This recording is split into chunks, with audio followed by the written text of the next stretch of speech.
আসসালামু আলাইকুম everyone, welcome back. আশা করছি আপনারা সবাই ভালো এবং সুস্থ আছেন। আজকের ভিডিওতে আলোচনা করব সংযুক্ত আরব আমিরার ভিসার নতুন আপডেট নিয়ে। এবং এক ভাইয়ে কমেন্ট করেছে ওনার ভিসা বের হয়েছে, এই ভিসাটা কি ভিসা। আবার অনেক ভাইয়ে কমেন্ট করেছে বাংলাদেশ ঢাকাতে ইউএই এম্বাসি থেকে ভিজিট ভিসা নিয়ে সংযুক্ত আরব আমিরাতে আসলে ভিসা ট্রান্সফার করা যাবে কিনা। তাছাড়া দুবাই ফ্রি জোনের ভিসা এবং ট্যাক্সি ভিসা, এই বিষয়গুলো নিয়ে ক্লিয়ার আলোচনা করব। আর আপনি যদি আমাদের চ্যানেলে নতুন দর্শক হয়ে থাকেন, চ্যানেল সাবস্ক্রাইব করে পাশে থাকুন। এবং দেশ বিদেশ থেকে যারা ভিডিওটা দেখতেছেন সবাইকে অসংখ্য ধন্যবাদ। মূল আলোচনা চলে যায়। আপনারা দেখছেন আশরাফ ইউএই ইউটিউব চ্যানেল আরব আমিরা থেকে। প্রথমেই ক্লিয়ার করে দিই Dubai visit visa. Bangladesh Dhaka UAE embassy থেকে ভিজিট ভিসা নিয়ে যদি সংযুক্ত আরব আমিরাতে আসেন, ভিসা ট্রান্সফার করা যাবে না। 1 মাসের ভিজিট ভিসা হয় এখন।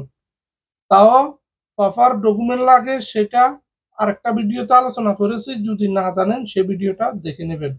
তবে ট্রান্সফার করা যাবে না, এই জন্য আলোচনাটা করা। ভিডিওটা অত্যন্ত গুরুত্বপূর্ণ হবে, না টেনে পুরো ভিডিও দেখার চেষ্টা করুন। এবার আসি free zone area. Free zone এরিয়াতে যে কোনো প্রকারে যে কোনো পরিস্থিতিতে ভিসা চালু থাকে, ভিসা হয়। কিছু কিছু কোম্পানিতে যে কোনো টাইমে ভিসা হয়। তবে একটা আফসোসের বিষয়, বর্তমানে ফ্রি জোন এরিয়াতে বাংলাদেশি ন্যাশনালিটিদের ভিসা সমস্যা দেখাইতেছে। অন্য ন্যাশনালিটি ওকে, তবে শুধুমাত্র বাংলাদেশিদের ভিসা সমস্যা দেখাইতেছে।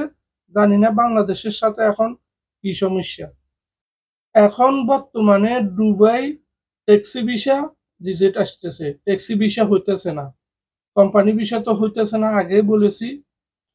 এবার আসি যে ভিসাটা বের হয়েছে, আপনি কমেন্ট করেছিলেন সেই ভিসাটা কি।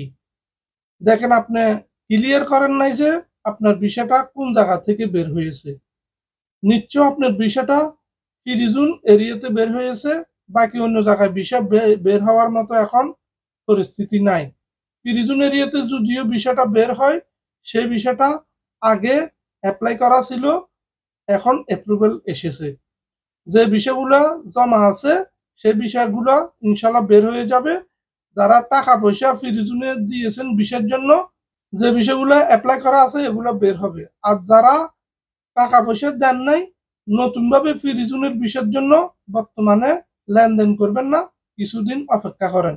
কারণ বর্তমানে ফ্রি জোন এরিয়াতে ভিসা সমস্যা দেখাইতেছে। হাজারে একটা ভিসা যদি বের হয়, এটাকে ভিসা চালু বলে না। এই ভিসাগুলা আগে অ্যাপ্লাই করা ছিল, ওই জন্য বের হয়েছে। এগুলা অনলাইনে বলে খামাখা টেনশন দিবেন না। সংযুক্ত আরব আমিরের ভিসা সংক্রান্ত কোনো নতুন আপডেট আসলে ইনশাল্লাহ আপনাদের মাঝে আবার হাজির হব। আর যদি ভিডিওটা এতটুকু দেখে থাকেন, লাইক কমেন্ট সাবস্ক্রাইব করে উৎসাহ দিন। সবাই ভালো থাকবেন, সবার জন্য দোয়া রইল। আল্লাহ হাফেজ।